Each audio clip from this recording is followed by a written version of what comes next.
और जैसे ही नेहा अंदर गई उसने देखा कि वो औरत अब नेहा की तरफ देख के बस मुस्कुरा रहा है। अब नेहा को बहुत अजीब लगने लगा था और जैसे तैसे नेहा ने जब अपनी नज़र घुमाई तब उसे दीवार पे एक तस्वीर दिखा और नेहा ने उस बूढ़ी औरत से पूछा कि वो दोनों कौन है।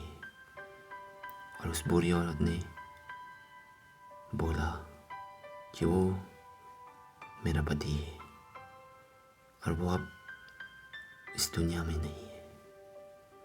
और वो बता दे वो बूढ़ी औरत किचन की तरफ चली गई।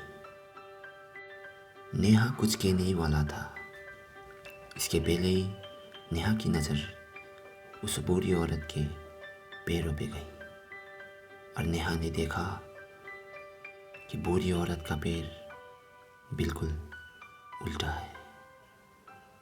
अब वो बूढ़ी औरत उल्टे पैर से चल रहा था।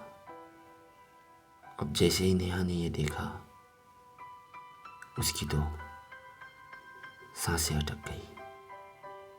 अब ना वो कुछ सोच पा रहा था और ना ही कुछ बोल पा रहा था।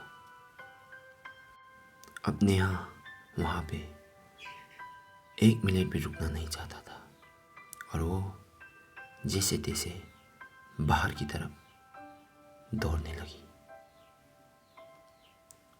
अब जैसे ही नेहा ने पीछे देखा वो घर पहले जैसा बिल्कुल नहीं था। अब वो सुंदर सा दिखने वाला घर एक खंडर में बदल चुका था। नेहा को अभी भी कुछ समझ नहीं आ रहा था कि उसके साथ यहाँ पे क्या हो रहा है, लेकिन नेहा उस जंगल की तरफ दौड़ता रहा। अब नेहा अंदर से टूट चुकी थी। अब इस घने जंगल में नेहा को कहीं उम्मीद नहीं दिखाई दे रहा था। लेकिन तभी नेहा को एक रोड दिखाई दिया और उस रोड के साइड पे एक गाड़ी भी था। अब नेहा के चेहरे पे एक और बार उम्मीद का खुशी दिखाई दे रहा था।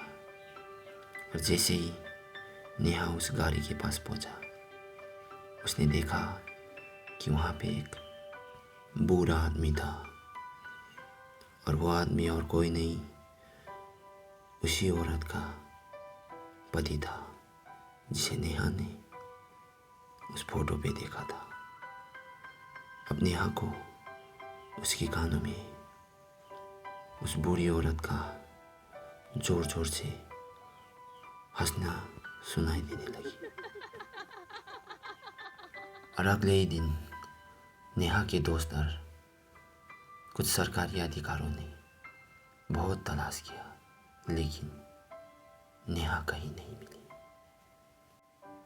तो कैसे हैं आप लोग? तो ये था ट्रैकिंग हॉरर स्टोरी पार्ट 2। और आपको ये कहानी पसंद आया हो तो मेरे चैनल को सब्सक्राइब कीजिए और साथ में बेल आइकन दबाना मत भूलिएगा। मिलते हैं अगली कहानी में।